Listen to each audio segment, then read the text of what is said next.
Born from the ashes. Born from the ashes. Born from the ashes. Born from the ashes. Born from the ashes. Born from the. Watch me rise.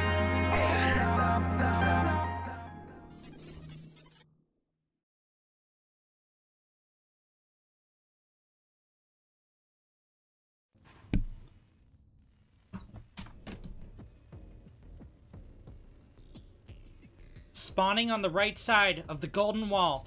First up for Ris3n in the Validity Team League Season 7 Semifinals. As the Red Terran, he's perfect. And on the left side, as the Blue Protoss. First up for Validity Gaming, it's Samball.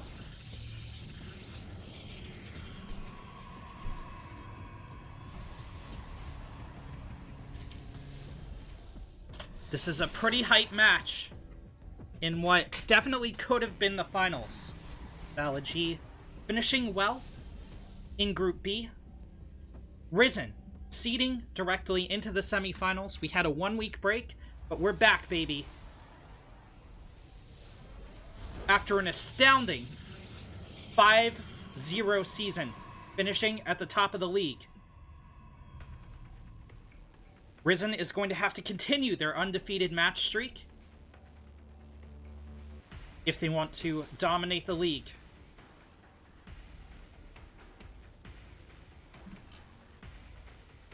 A win here today for the Ris3n community means their 5th finals attempt in all 7 seasons, or out of 7 seasons. If they claim victory in the finals, they will be the first team to have achieved 3 Validity Team League championships. ValidG, of course, the home team, the runners of this league, are looking to put a stop to Ris3n's era of dominance. 2 Phoenixes clash in a monumental struggle to reach the grand finals. Perfect. Got his SCV scout off. Here comes the first engagement of the series as the Reaper goes in on the probe.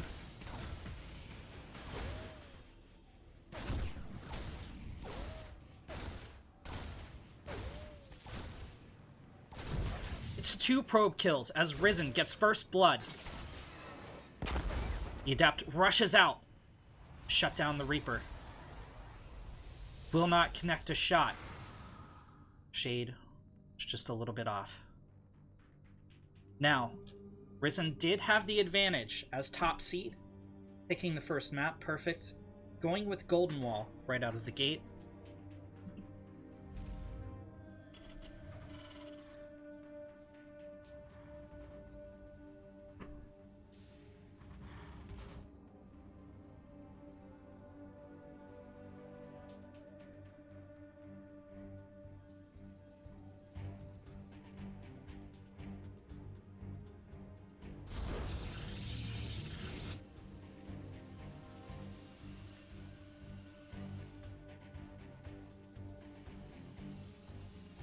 Perfect's mining away.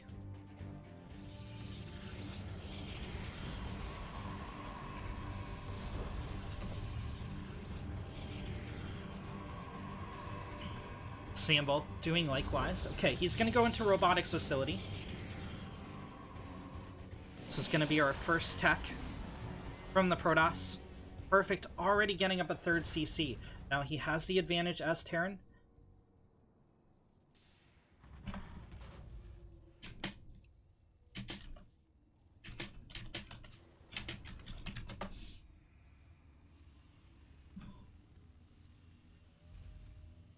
Hellions popping out of the factory.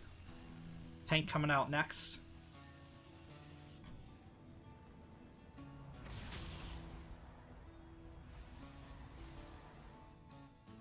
Reaper pokes in again. This is a very long-lived Reaper. Usually it goes down between the 330 and 430 mark in a PVT.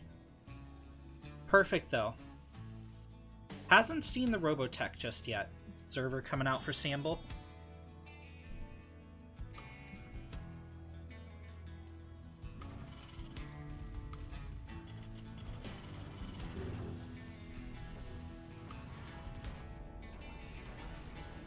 Perfect is going to make a bold play and take the third.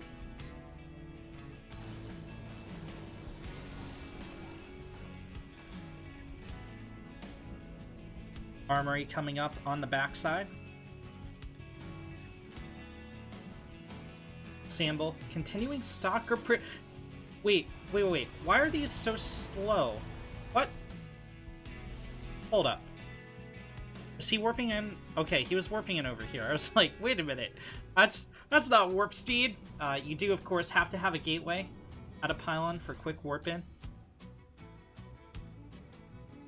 Otherwise, it takes a little bit of time. So, Perfect, slightly ahead in army supply. Worker counts even, but of course Terran has mules, and those mules on the gold base are going to be quite powerful. Our Protoss player has taken a third Nexus. Perfect, going into 4th CC. No one believes in upgrades in this match. Perfect, going very non-standard. Getting out Mech. It's common for Terrans to go bio in this matchup right now, but Perfect with the bold mech play. He does have an armory up, so of course he can morph these bad boys into Hellbats, which are going to make them a little bit effective against charge lines. However, this is an anti-mech composition here from the Protoss, with the Immortal out, with the Stalkers. However, he doesn't have Blink, he doesn't have any Twilight upgrades. He's going into Extended Thermal Lance, but there's no Colossi on the field yet. He's pumping one out now. Perfect. Moves up to the third base.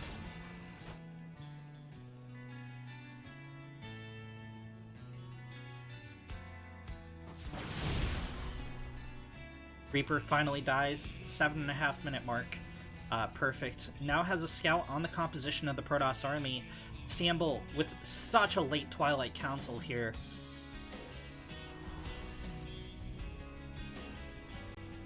Both players floating a massive amount of money.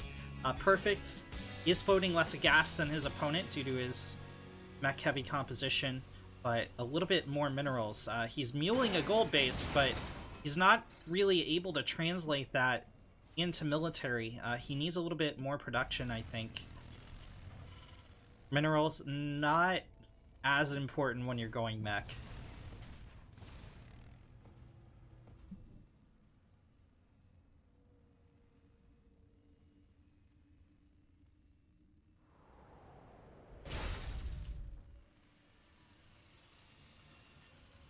Oh no! Oh no! One of the mules drops on the wrong side of the mineral patch. So he's totally walled off here. He can't mine at all. Even a little bit.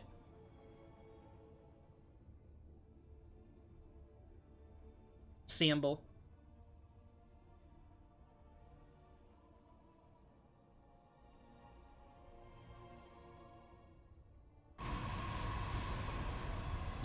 Like, we're just seeing this arms race. We're seeing this military-industrial complex kick off for both players, but neither one wants to make a move yet. Finally, we're seeing upgrades. It's going to be vehicle weapons for Perfect. Samble getting up double forge, so that will eventually pay off. But we have this like epic stalemate as both players prepare their death balls. Perfect will be maxed out first, it looks like. Samble not hitting all of his warp cycles. This is a pretty high value army from the Protoss. Not too many zealots in the mix. Okay, now he's mixing in a lot more zealots. But charge is just hitting now. I guess it doesn't matter that it's this late because there hasn't been an engagement yet. Okay, Perfect is moving out as +1 hits, but these Hellions are so far in front of the rest of the army. They kill a single Adept. So many of them are going down. The rest of the Hellions are rallied in. They're gonna morph into Hellbats, but for what reason?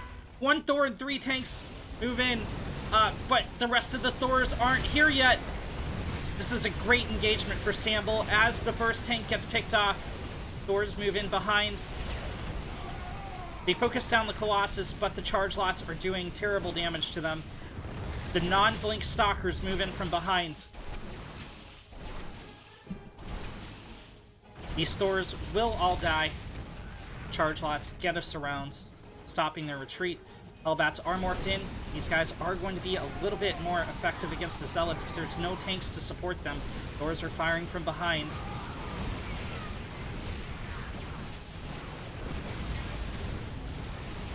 Oh no, the Hellions are helping to kill the Thors. Perfect's defense is melting, and he will lose the gold base. Now, he does have a little bit of a bank behind this. 5,000 minerals, in fact. Can he rally a defense in time to hold off the Protoss? 1 Thor rallies into the Immortal Fire. It's going to go down as well. A second Thor doesn't even shoot anything before getting picked off. Perfect is being overrun. GG is called. Samble takes game number 1 in the bottom left corner. Second up for the Ris3n community, it's Arcane Spoon. And in the top right, as the blue Protoss, claiming the first victory for Validity Gaming, it's Samble.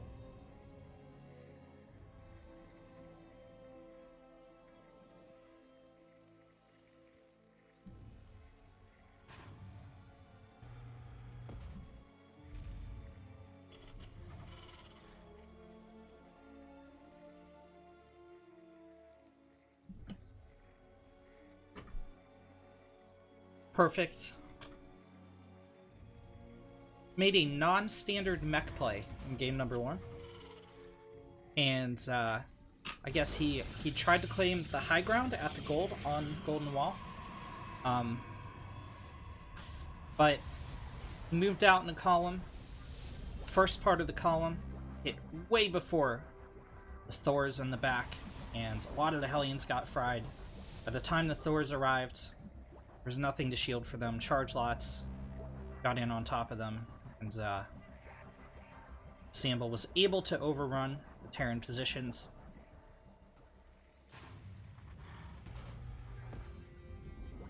Arcanes is going to be making a bio play. And a certain kind of bio play as he throws down 3 barracks.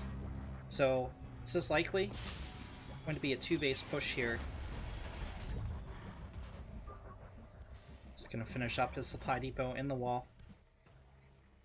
Now you may be wondering why he did that. Well, it's to make absolutely sure a probe didn't get up the ramp and get a scout off. Luckily for him, Samble has not bothered probe scouting at all. He's instead going to go straight into an adept scout.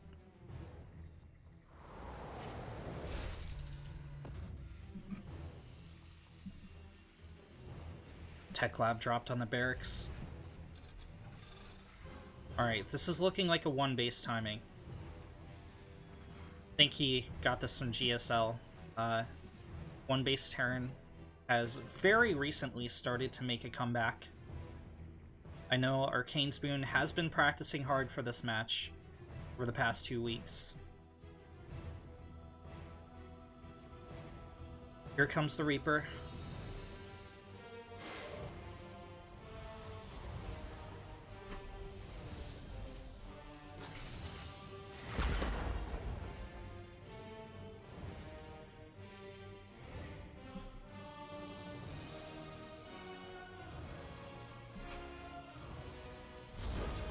Two more gateways, 3 more gateways thrown down for Samble. Warp gate's about to finish. Arcane Spoon drops some supply to clear up a block. It's very critical that this timing hit right when it needs to. If it hits too late, Samble will have too many units and be able to defend. Arcanes is going for the stim timing. He wants these units to launch their first shots as the upgrade completes.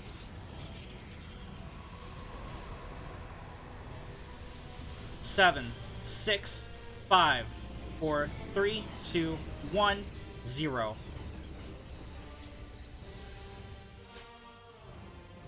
About 4 seconds delay before the units crash in. The Adept has fallen. The Sentry has fallen. There's only one Stalker on the map, and he chooses to slow warp in. Again, you need a warp gate in range of the pylon to warp in efficiently.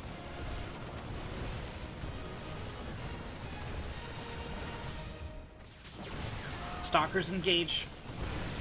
The second stim has been launched here from Arcane's Boon. All the Stalkers have fallen. The Zealots are going to take a little bit of damage while they finish warping in, but the next stim has worn off.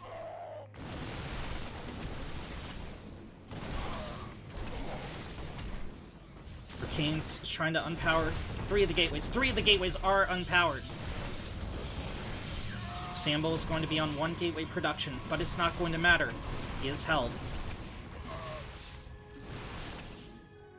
Arcane's Boon did get up his second CC behind this. He's still continuing to produce bio. One Marauder moves to help his buddies cover the retreat. Arcane's even makes it home with a couple units. They were from the reinforcements, not the initial invasion, but he didn't really do probe damage. Sambo isn't as ahead as he'd like to be. He did cut probe production during that entire engagement, so that's the real damage there. Not necessarily that Arcane's Boon killed too much, but that Sambo just stopped making probes. So usually you want to be about 6 workers ahead of the Terran, and we see that here now, but Arcane's Boon did catch up quite a bit in the meantime.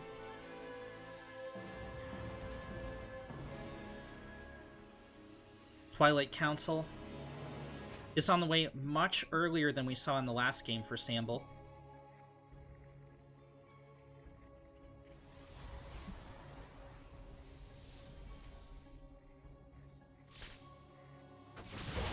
There's the stim forward. There's the stim backward. Not the best stutter stepping here from Arcane's. I think he could have dealt quite a bit more damage. Stim's gonna wear off very soon. I think it's worn off while we weren't looking, but Sambo has quite the formidable army on the map. Arcane's doesn't want to lose this bio. That was a little bit vulnerable there.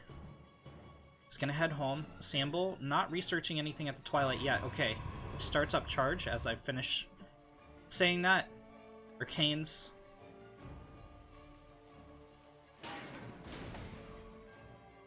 hasn't started to produce medevacs yet. He's working towards it, getting a reactor in the starport.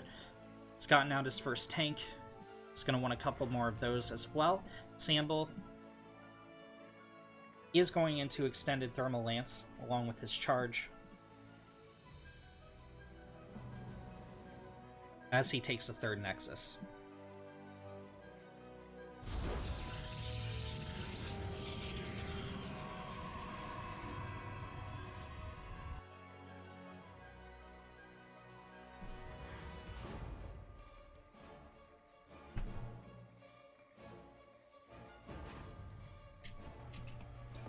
Again, we're seeing this tense build-up between the Terran and the Protoss.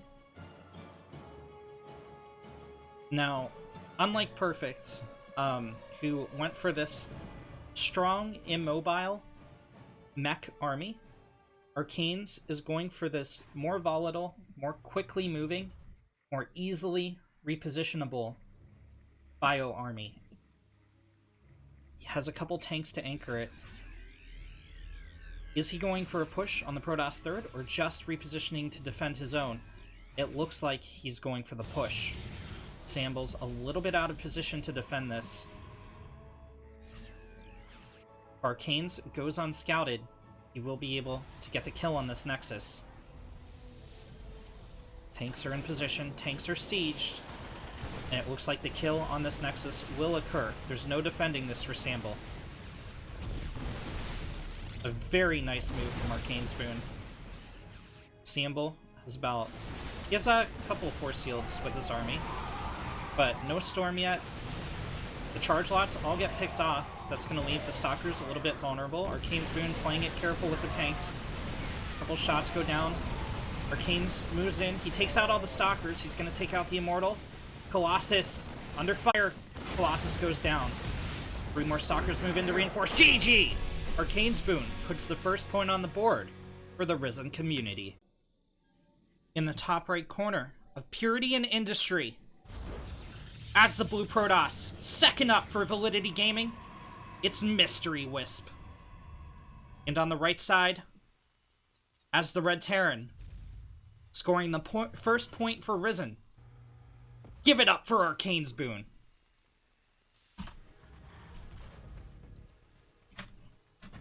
We're tied up. 1-1.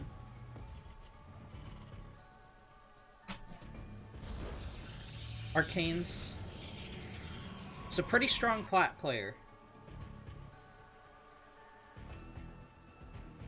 It's been with us.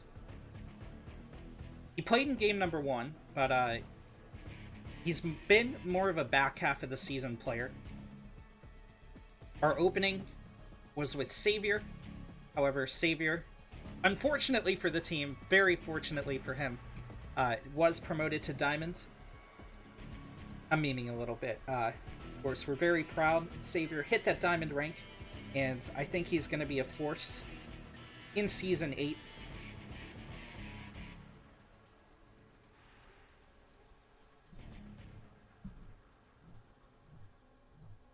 Probe Scout from Mystery Wisp goes off.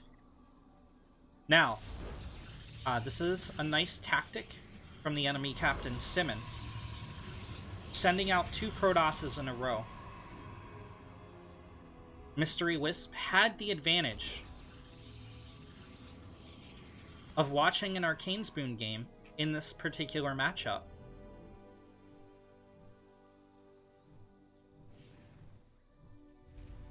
So he's gonna have a little bit of meta knowledge, or at least he will, or at least he will think that he does. It's not going to be the same strategy this time around from Arcane's. So we're going to see what he's going to do to mix it up. Already a factory on the way, already a second CC, a bunker at the front, so he is expecting some Protoss aggression possibly. There is going to be a little bit of that as the Adept is chrono boosted. Reaper comes up the ramp.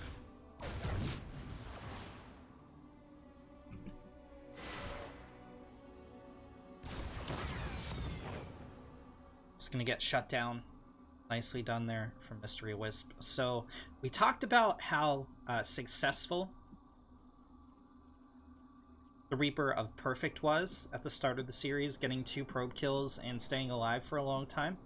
Arcane's lost his a little bit early. So what does that mean? Well, he wants to figure out what the Protoss tech structures are. Let's see what he got a scout on. He did see the Robo. My question is, did he click on it? Protoss buildings look pretty much entirely the same as they warp in, so you really need to left-click, get the data on what the building actually is, and we're gonna just have to wait and see. Arcane Spoon got the scout on that. Thank you for the follow, Big Witty 420, much appreciated. But our Protoss is next going to go into Robotics Bay. This is a lot crisper of a timing than we saw from the previous Validity Gaming player. It's probably... It could be a Disruptor drop.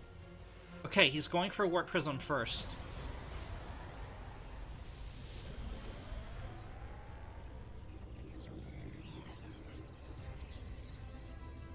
It's going to be very exciting to see what the second unit out of this robotics facility is. I'm pretty much guaranteeing some kind of drop at this point. Now, our Terran has been building up his Hellion numbers. He's going to go for a 4 Hellion drop in his opponent's base. It is going to be a Disruptor drop. Now, the issue is going to be that he only has a Stalker and an Adept, or 2 Stalkers and an Adept to shut this down. They're all out of position to intercept the medevac. You should be expecting some kind of drop at this point from the Terran. Usually a 2 Widowmine drop, but it can sometimes be this 4 Hellion drop. Or 2 ships pass in the night. That allows Mystery Wisp to get a little bit of an early scout on what's going on. And he is ultimately able to shut this down because of that. Arcane Spoon waited just a little bit. I'm unclear why. You really want that timing to hit as early as possible, so Mystery Wisp had an extra Stalker there. He had time to reposition. Here comes the Disruptor drop. There's the shot! 7 SCVs get toasted. Thank you for the follow, Mowgli30. Liberators come out. They will get the kill on this Prism. Mystery Wisp isn't careful. Okay, he's pulled it home. Medevac's still sitting out here. But that was pretty massive economic damage to the Terran. Mystery Wisp, 13 ahead. Arcane Spoon is rushing to catch up. Mules are good, but they aren't that good. They are not stopping this large a gap in the amount of workers. However, Arcane's is halfway done with his 3rd base.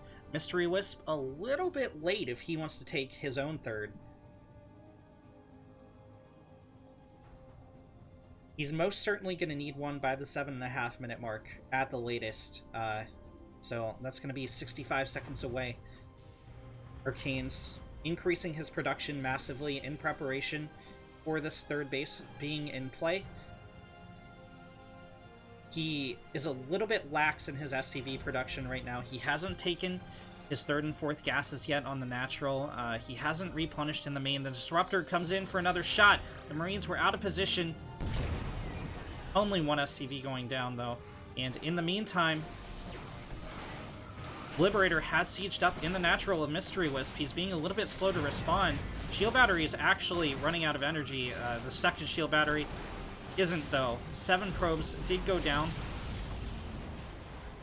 before the Liberators were cleaned up.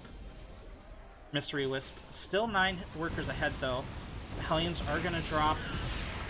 Medevac's lost, so these Hellions are totally stuck here, and it looks like the Stalkers will clean house.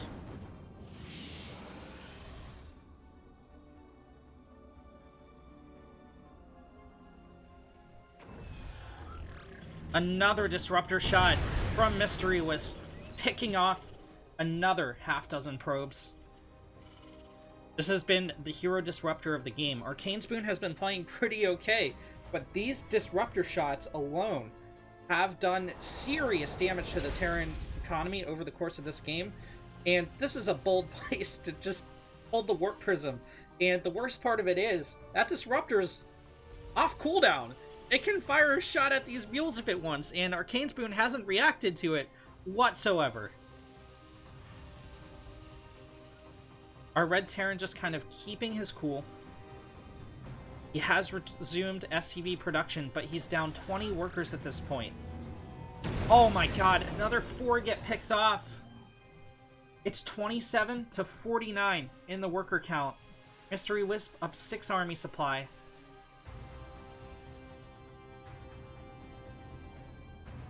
That's a 17 kill Disruptor. Arcane Spoon only taking out 7 probes so far this game.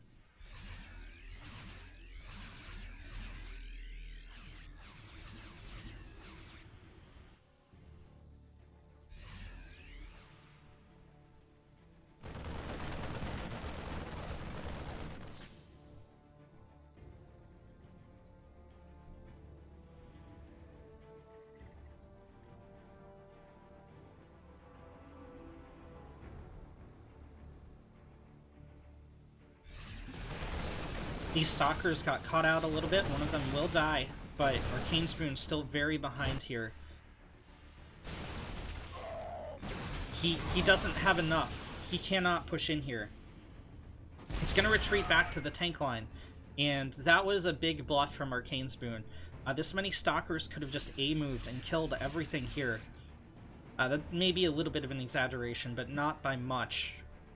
If they right-clicked even one of the tanks, Arcanes would be overrun. Oh no, the Observer sees how little there is here.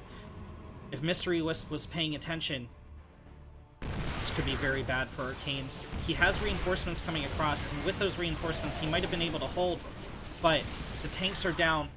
Arcanes has to retreat. He's got to retreat. He can't hold. He might be able to hold at the choke. Blink isn't on the map yet. Okay, he didn't hold the choke. Run, run, run. You gotta use the stim! He's gonna need some time to heal up. Mystery Wisp backs off, but Protoss has his own third Nexus. Arcanes just keeps cutting SCVs. That's been the story of this game. Even with those Disruptor shots going off, Arcanes could have recovered, but the SCV production just keeps halting. Look at all this time, and he can't afford to not have SCVs. He has no saturation on this third. He had it up way earlier than the Protoss, but he's just not able to capitalize on it.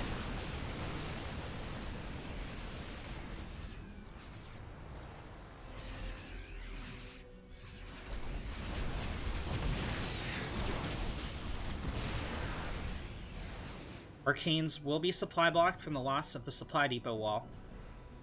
Throws down 3 more back home. He's going to need a couple more than that to take off on his production.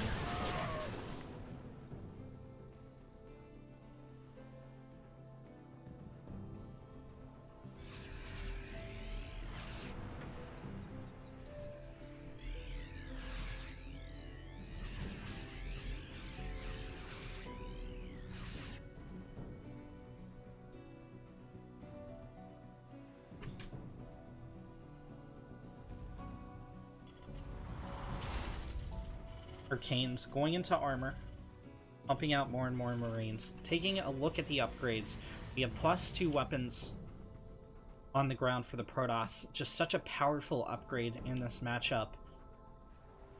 Arcanes, +1 weapons. Armor still has a little bit of a ways to go. His tanks are vulnerable at the third if Mystery chooses to move in. Arcanes drops a scan right on the army. It looks like he wants to engage it. The Colossi are actually out in the back, but Storm isn't finished. Okay, it is now, though. It is now. Canes takes out half the health bar of one of the Colossi, plus shields. But, he didn't connect the kill. Arcanes is going for a Doom Drop. Can't load everything up here. He's not going for a Doom Drop. He repositions. He's got to be careful. Blink is on the field now. So, a blink forward could shut this down right away. A couple Marauders get left on the low ground. What's Arcane's plan? Is he gonna go for it? Alright, there we go. We see the painful slow zone armada. Here we go. Gambles. The die is cast, as Julius Caesar would say. Arcane's Boon stims in. He overruns the initial defenses. The Cyber Core will get picked off. Mystery Wisp doesn't have energy to recall at the main. He could have recalled into the natural, but he's choosing to walk home. This has bought Arcane's Boon time. He can power up production back home as the Protoss army is forced to come back. The Colossi are first in, but the Viking Cloud picks off 2 of them right away. The third one is going to fall. However, all the bio gets cleaned up in the ground. Arcane's Boon doesn't save a lot of the medevacs. Only 1 medevac makes it home. And 1 Marine out of the entire Terran Expeditionary Army. These High Templar have had so much time to gather energy. That's a lot of storm. That's a lot of feedback. Arcanes evened up the army supply there for a moment. He's very far out on the map. Mystery Wisp has a 4th Nexus.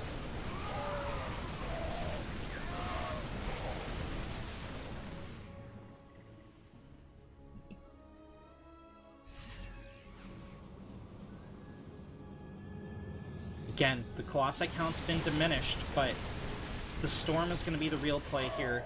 Arcane's just doesn't have enough. He picks up, he's able to save most of the units. Medevacs head home. Again, this is coming down to worker production. Not necessarily terrible engagements from Arcane Spoon, but look, he's still on 3 CC. He's oversaturated in the natural, and he's only on 53 workers. He did not build a 4th CC as he was attacking. Mystery Wisp, essentially maxed out. You always want to leave a little bit of room in the Protoss army for you to get Zealot or Stalker warp-ins at home, in case the Terran wants to drop you and take out critical buildings, but... Okay, one tank's gonna go down in the front. Mystery Wisp split off charge lots, but the wall is buying time for Arcane Spoon. The Storms take out every bio unit. GG is called Mystery Wisp. In the bottom left of Zen, as the green Zerg player. In the diamond slot for Ris3n.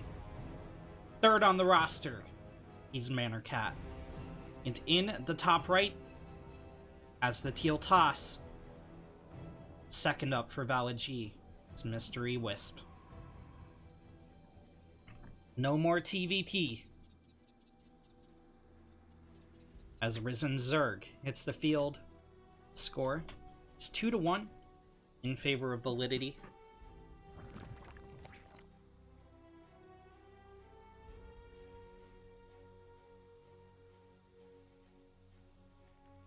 It's a hatch first opener from Manor Cat. Zen. Is Zerg favored, especially against Protoss? This is Manor Cat's choice of map as well. Manor with the hatch gas pool.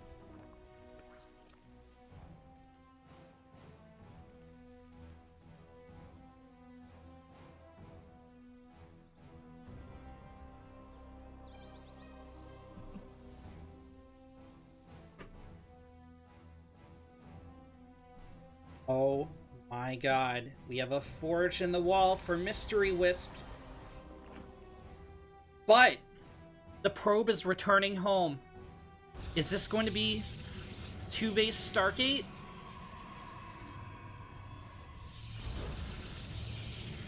You can go forge against Roach All-Ins. This was not a forge first either, it was gate first. Interesting. So this is going to delay the second base of the Protoss. He's expecting an all-in. Manor Cat is going to get 10 lings. So, I mean, those fears aren't entirely unfounded. There will be a Zealot in the wall. This initial aggression is held. There's definitely a chance for Manor to transition out of it. But, damage has somewhat already been done. As long as Manor Cat produces drones as soon as he realizes he can't break in, he's gonna be fine. This does stop the Lynx from getting in and ending the game. However, it also delays your second Nexus. Manor didn't... Okay. This Cyber will hold forever. Only one Link can attack it at a time ever, unless you... Oh no, Manor Cat's continuing to commit Lings. He's not droning.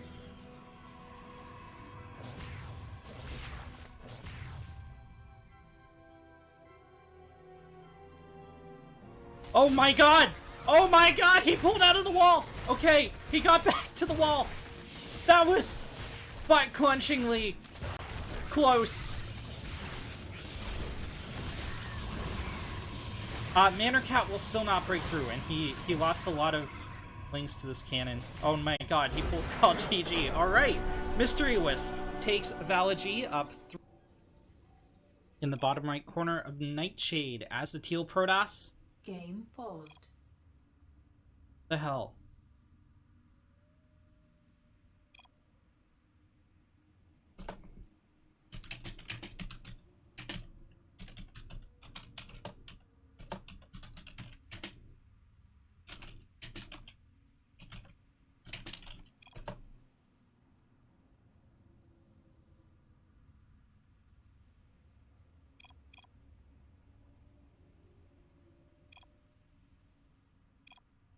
Game resumed. Okay, in the bottom right, second up for ValidG, as the teal Protoss, it's Mystery Wisp. And in the top left, as the green Toss, last in the lineup for Ris3n. All the hopes of reaching the finals lie on his shoulders. It's Bizarro. Bizarro, as you may have noticed from the enemy captain,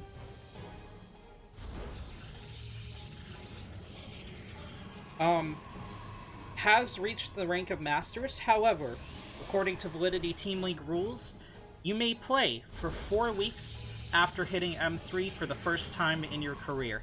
So, that is what Bizarro has done here. Mystery Wisp is going for the flower, which is the new term for the proxy 4-gate. Here comes the 4th gate.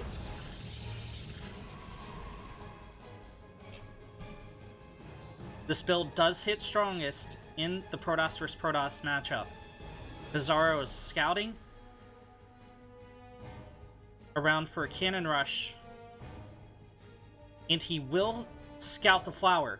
However, will it be too late? This is a lot of ground for the probe to cover.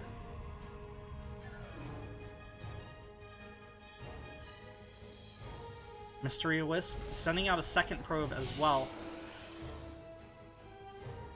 First Zealot being chrono boosted. You don't want to chrono boost that Zealot. You want to chrono boost this Zealot, but... Okay, gas block from Mystery Wisp as well. The probe sees it. Only 1 Zealot on the map so far, 2 more soon to follow. Again, as we mentioned, this 3rd Zealot going to be delayed. Oh no! Mystery Wisp has supply blocked himself. This is going to heavily delay any reinforcements and severely weaken the build. It looked like he was just going to tear through Bizarro, but Bizarro now has infinite amounts of time. He has 3 Zealots of his own, and Equilibrium is going to swing into his favor as the shield battery finishes and as the next 2 Zealots finish. So, 2 major mistakes here from Mystery Wisp. Not chrono boosting the 3rd Zealot, and the supply block. Bizarro has not lost a unit. These 2 Zealots are fighting alone. Their lives for ire. Mystery Wisp has no choice but to commit to this build. He needs to transition out of this. He needs an assimilator. He needs a cyber core back home. Because there isn't breaking this. I know those were 2 contradictory statements, but like it's kind of you're damned if you do, you're damned if you don't, right? So he can't. He's going to be at a huge disadvantage if he tries to transition out of this. It's borderline impossible, but that's the best play given the circumstances. And he's not. He's throwing down a forge. He's going to try to cannon rush. It's just not going to happen. Yeah, he queued up a pylon there for a brief moment, but it's... Bizarro has won this game. If Mystery Wisp takes the victory, I will eat a shoe live on stream.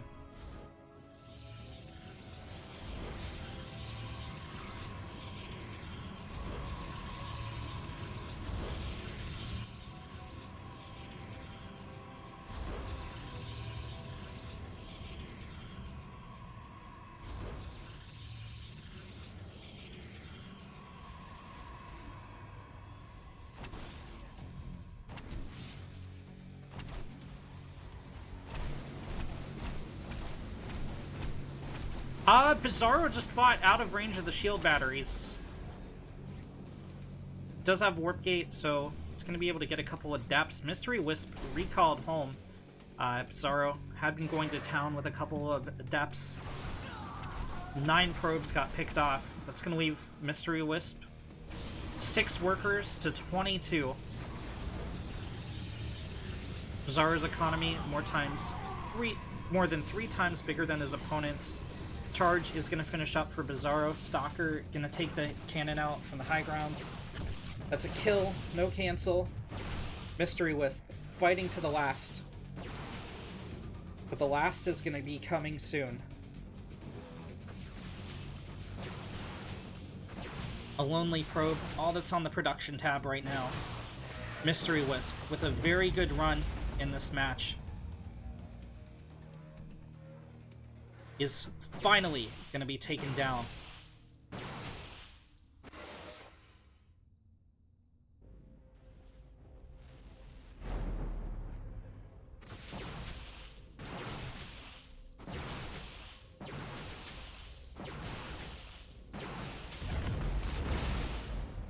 He's making do with his zealots. I mean, if Bizarro sat here and just auto-attacked, yeah, the zealots would take out these stalkers, but there's reinforcements. GG. In the bottom right, third in the roster for Validity Gaming, it's Anfurax. And in the top left, as the Red Protoss, acing for Ris3n, he's Bizarro.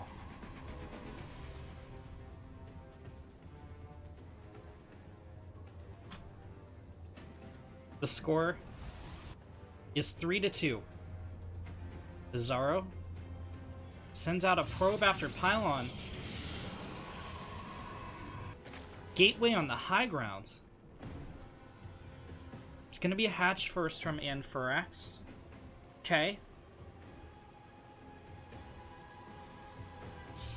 This is certainly a unique build coming out of Bizarro.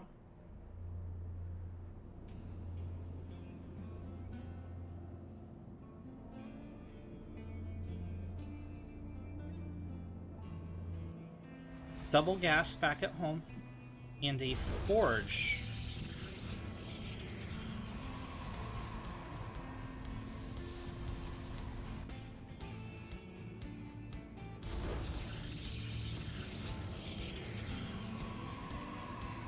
Pylon drop for Bizarro.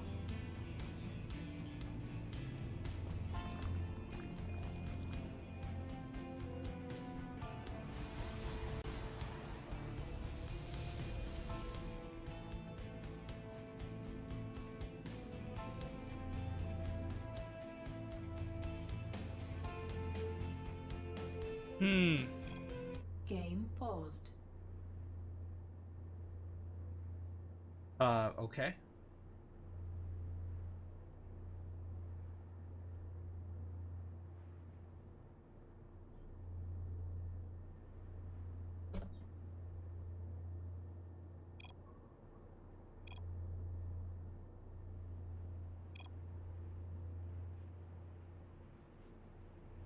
Game resumed.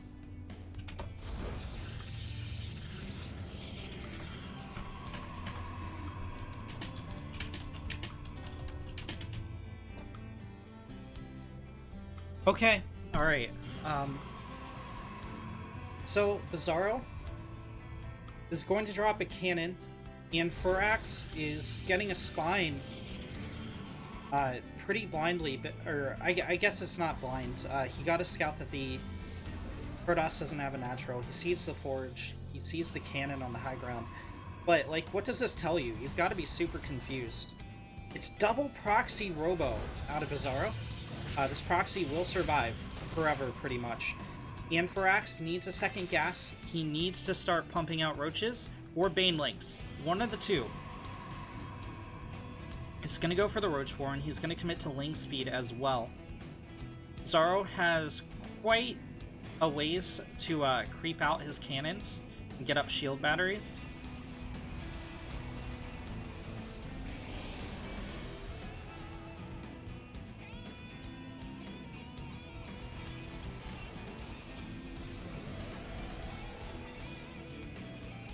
Bizarro Chrono boosts out his first immortal.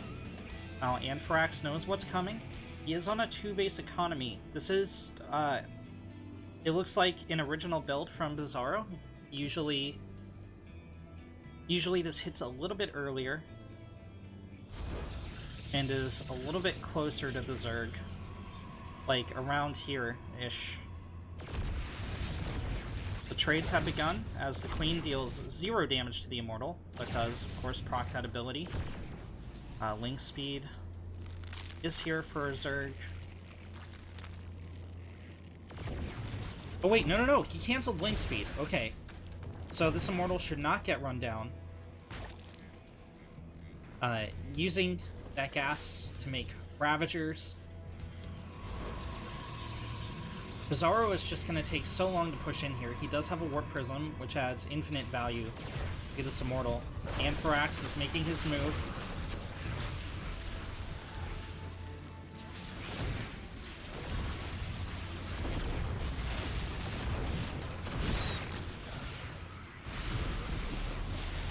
Shield Battery. It's pretty isolated. It will go down. And Bizarro is stuck around the corner, while Anthrax is getting away with murder. He has such a big economy to go against a proxy robo with.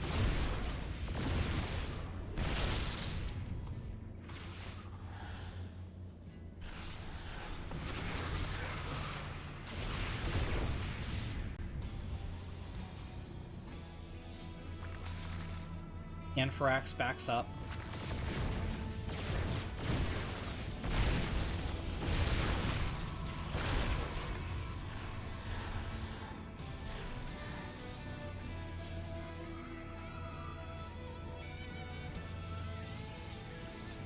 And this is an insane amount of roaches. Now, I have seen 50 kill Immortals before, but Bizarro's already taken a lot of fall damage. He's got to be super careful. There's not a shield battery in range right now, and he's already eaten a lot of energy off of the ones he has.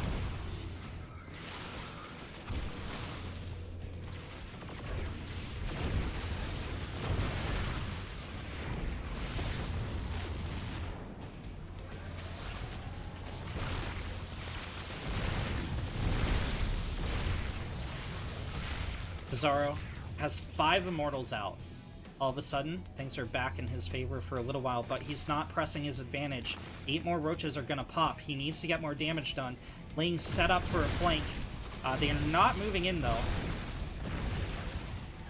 This is a little bit of a bungle from Anthrax.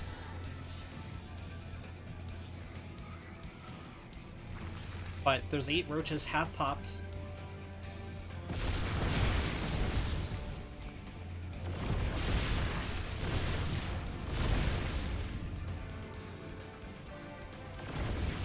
$600 resources lost to 2,700. Here comes the flank. This is much better setup, but this hero Immortal in the front used his Guardian Shell to eat a lot of the wing damage. Okay, when Immortal goes down, the Prism needs to do a lot more and a lot better work than it has been doing. All the slow lings have been picked off. It's just the roaches left, but Bizarro's Immortal count has been greatly diminished. The Anthrax moves to take a 3rd gas. This very strong economy that has faced no damage is what's keeping Anthrax in this game. Bizarro, with his efficient trades, keeping him in this game. Okay. Bizarro may be forced to recall here. He's not. Actually, you know what? He's not going to be forced to recall. Doesn't have Warp Gate. Oh no. The Prism is back at home. It's getting out a probe in the Prism to drop a Ninja Expand. These Ravagers are here to make Bizarro panic so that Anthrax can push out and kill the proxy. He's taking a 3rd patch as well. Oh my god, Bizarro took the bait. He's gonna recall.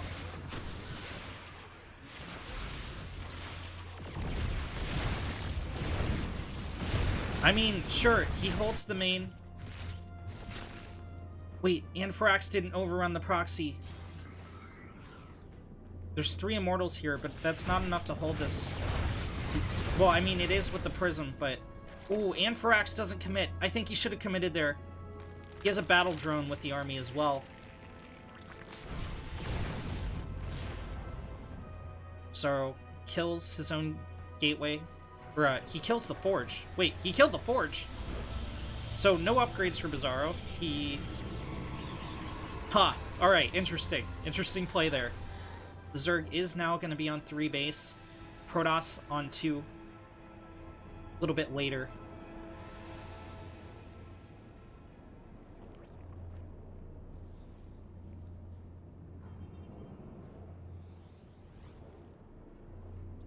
DTs are now in the mix for Bizarro.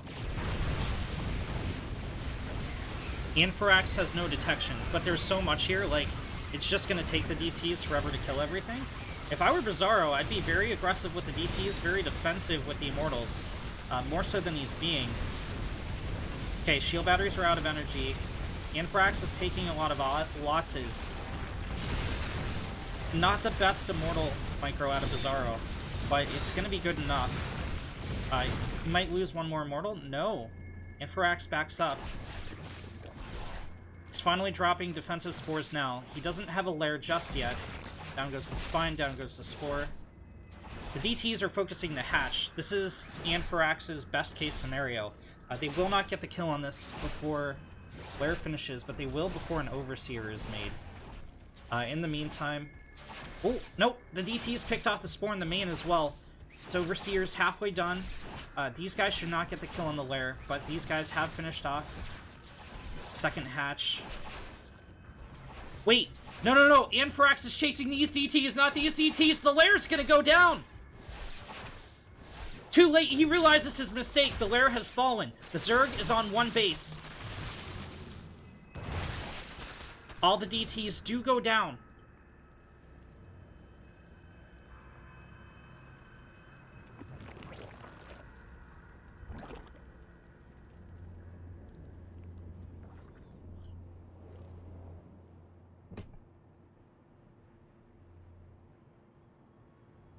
Bizarro is going to let the proxy go down. He's going to lose 2 robos, the pylon, and the shield batteries, but he saves all his immortals. 2 DTs are saved as well. This is kind of terrible production, though, for the Protoss, with 3 warp gates, and that's it. It's 3 warp gates. Oh, 3 of the Immortals get caught out. One of them gets picked off. Anthrax doesn't commit to gunning them down, though. It's gonna lose an Overlord. 1 Ravager gets picked off. The Immortals need to come back in and help. Okay, they round the corner, but not before the Archon falls. Remember, Bizarro is going to be very slow to reinforce, especially with the... Okay. Overseer goes down, Changelings go down. One of the Robos still actually alive over on the right side. Not that it's gonna matter for now. I think Bizarro might be overextending a little bit. He's gonna lose these Stalkers if he's not very, very, very careful. Bizarro goes for a 3rd base.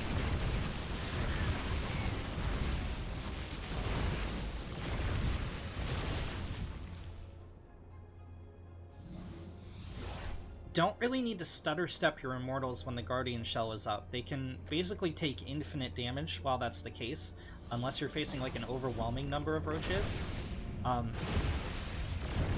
So a little bit of over micro here from Bizarro. He is going to take down this hatch again, though, and there's no detection at, I guess, what is the main... Okay. Spore Reburrows. Will zone out the DTs. Lara isn't refinished to remake an Overseer. The Overseer was taken down during the Zerg's attack. Oh! Vile picks off one of the Immortals.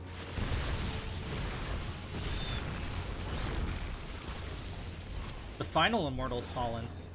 Bizarro does still have that Robo out on the map, but he doesn't have one back home. So, it's gonna be a while before we see another Immortal.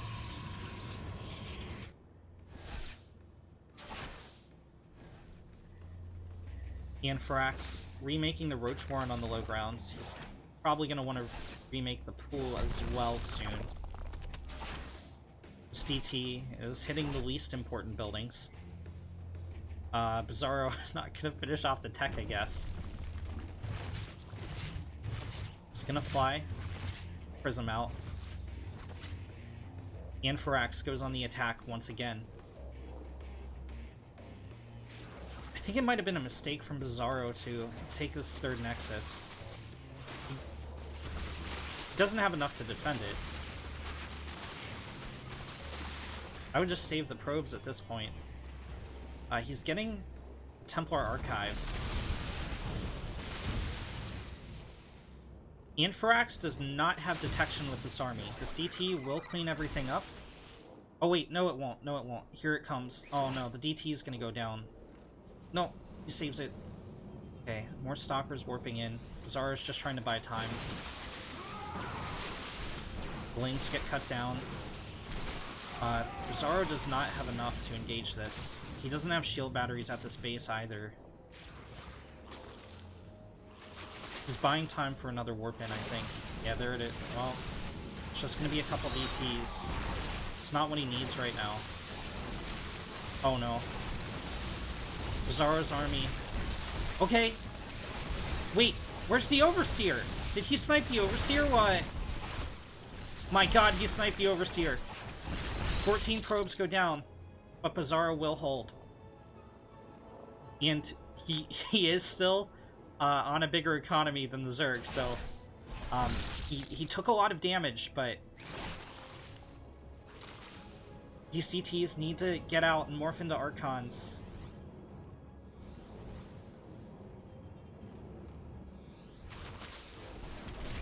No, he's just gonna engage with the DTs. Okay, you know what? This should be enough. Yeah, especially with Anthrax just trying to retreat instead of Sutter stepping.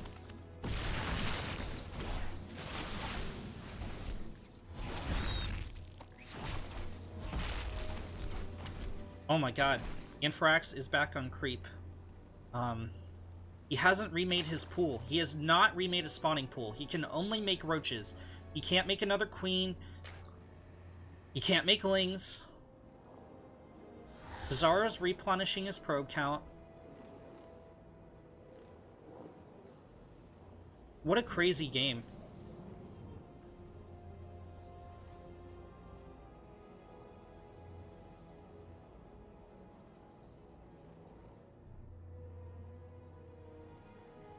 Anthrax producing roaches 5 at a time.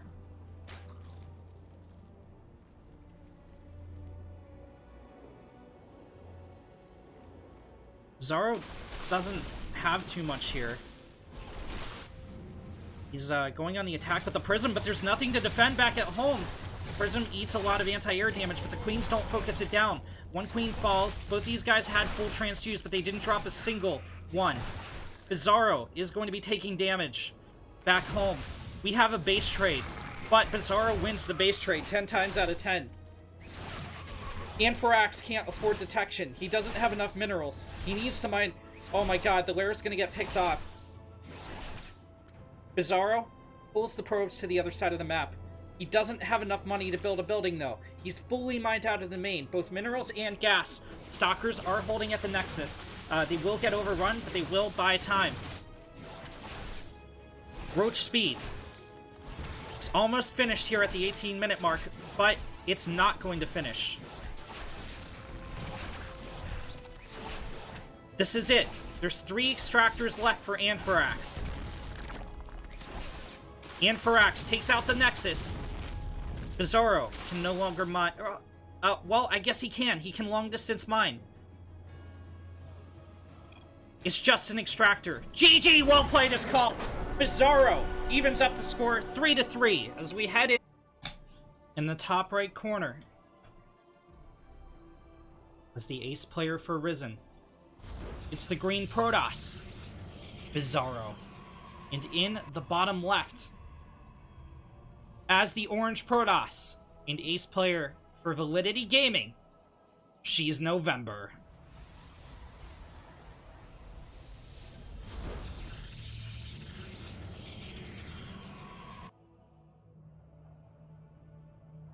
This is it. This one, It's for all the marbles.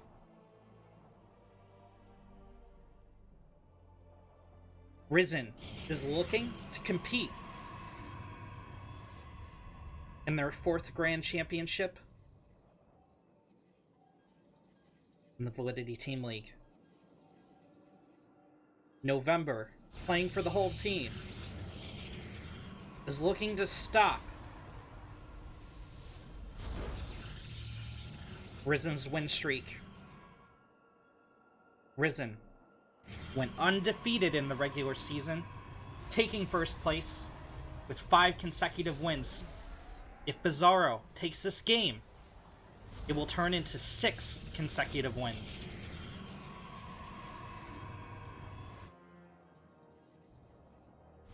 Neither player dropping a proxy just yet. Bizarro's probe is being a little bit suspicious. Is it just scouting? It is. It's totally just scouting. November. Just entering the main now. This is a little bit of an interesting building placement choice for Bizarro. Usually, you drop the 2 gates at the front wall so that you can drop shield batteries or pylons and then cancel them if your opponent goes double adept. Yeah, November knows this principle of Protoss versus Protoss, so she's going to take advantage of the weakness in Bizarro's building positioning and go double adept. November did not scout around for proxies, but that's going to be okay because Bizarro did not drop any. Now, why did November not scout around for proxies? Well, she was looking for the first 2 pylons out of the other player. If this second pylon isn't here, there's a likelihood that your opponent has proxied or your opponent dropped that pylon out of the main base in order to proxy. As you'll see, Bizarro drops his first tech building at that second pylon.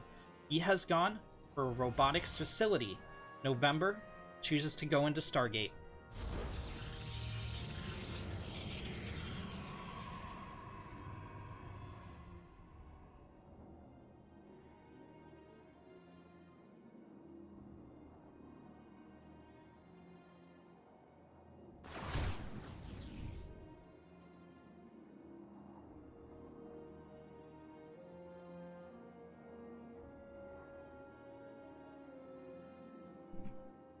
Jack, November is a girl. Confirmed. I know her from another league. November, shades forward. And I mean, this isn't going to be stopped. Now, granted, it probably wouldn't be stopped if Bizarro had building placement at the front of the ramp, but it's certainly going to get in on the mineral line. However, Bizarro is going to have quite a few stalkers here to meet this. The question is, how many probes does he lose as this attack hits? He does have 1 shield battery here to help, but that's not going to help too much when what you're dealing with is 6 adepts. It will take time for these stalkers to kill them.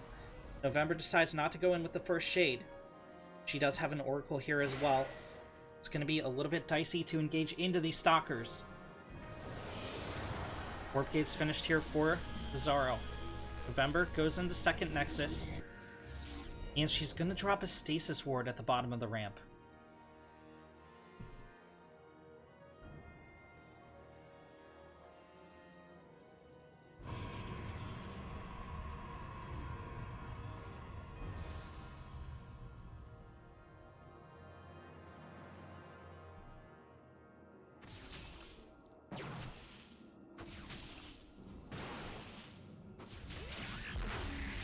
Bizarro's observer saw the ward, took it out with the stalker. November moving in with double oracle.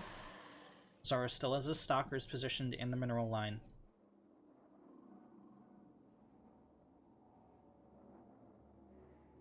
Ooh. Revelation is cast on the stalkers, but 1 oracle goes down. November has done no probe damage. However, she has pulled ahead 7 probes. And did get the second nexus up.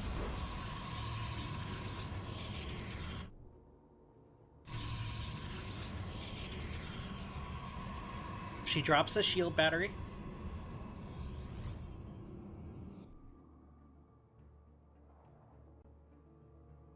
She knows about this army position from Bizarro. Bizarro is finishing up Blink. Despite being scouted, he has no choice but to commit here. He's just so economically behind at this point. And this is a mere matchup. It's not like there's comeback mechanics that your opponent can't also utilize. Which basically makes them not come back. Oh! He blinks into the stasis ward. Now, units are invincible while they're under the effects of that stasis ward, and Bizarro does have a prism out to reinforce. But, November gets to choose how she wants to engage this. I'm guessing she's going to drop some force fields. Okay, there's a Guardian Shell. Mortal does get targeted down, but November has a second one. Prism's a little bit vulnerable, but only 3 Stalkers here for November.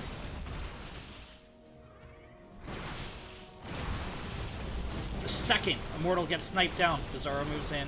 Zealots get picked off.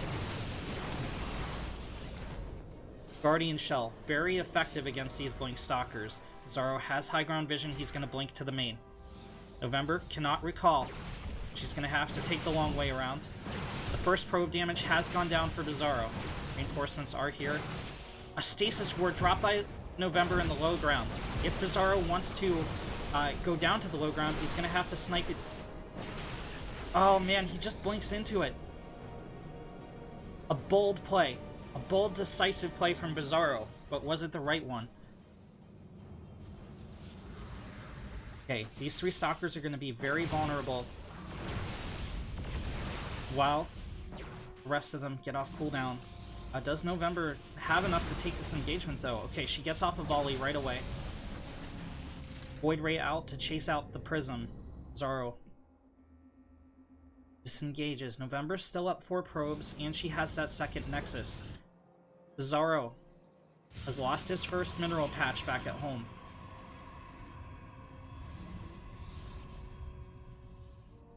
He needs to deal more damage and drop a second Nexus.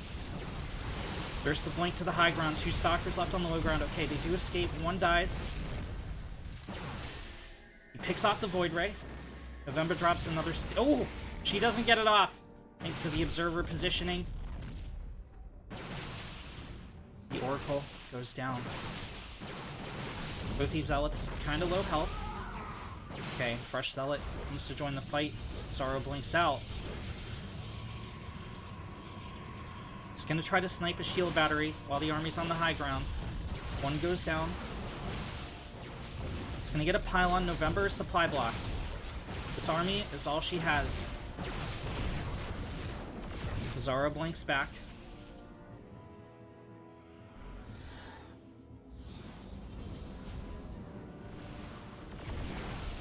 November's killing off one of her own gateways. I think that's a mistake. I think that's actually just a mistake. Bizarro thinks he can take this. He guns down the Immortal again. Guardian Shell gonna make November's units more powerful once again.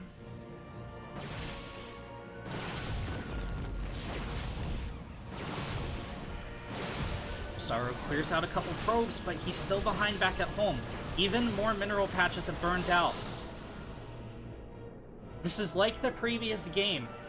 Bizarro trading out very, very well with the tools he has, but bleeding out economically.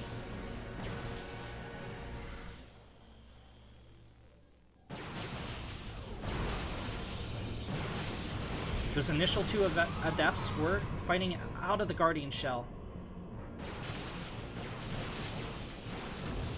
2 Warp Gates unpowered for November.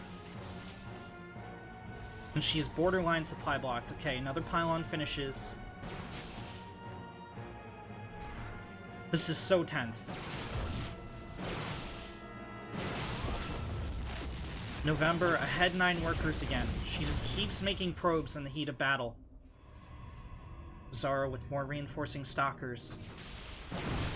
2 Immortals on the field now for November. The Adept counts kind of dwindled. No, the Observer. In the red, but it escapes. I don't think it's gonna... Ooh. November decides to go for the snipe on the Obs. That means Bizarro's gonna have to put his Warp Prism in jeopardy if he wants to engage on the high ground. 3 more pylons get sniped down. November supply blocked once again. That's not gonna stop her next immortal from popping. Another immortal gets sniped down. But Bizarro is bleeding out stalkers like crazy.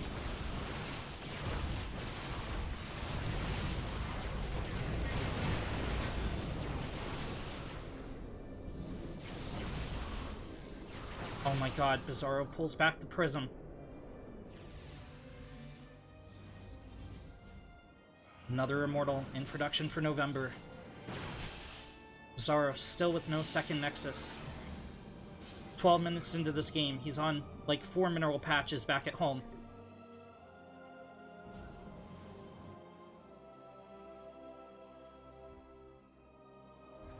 November still has his second base. She's up 16 probes.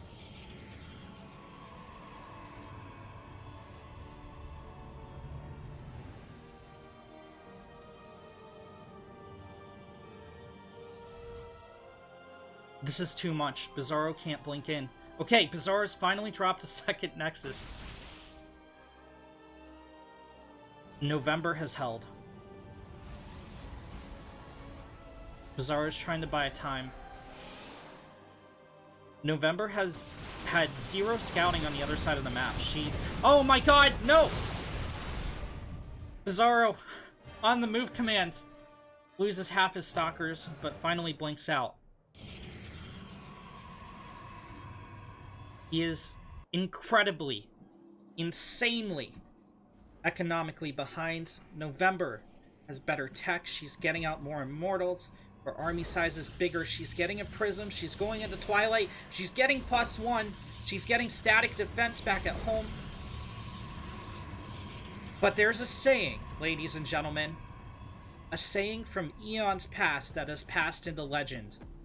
When behind, dark shrine.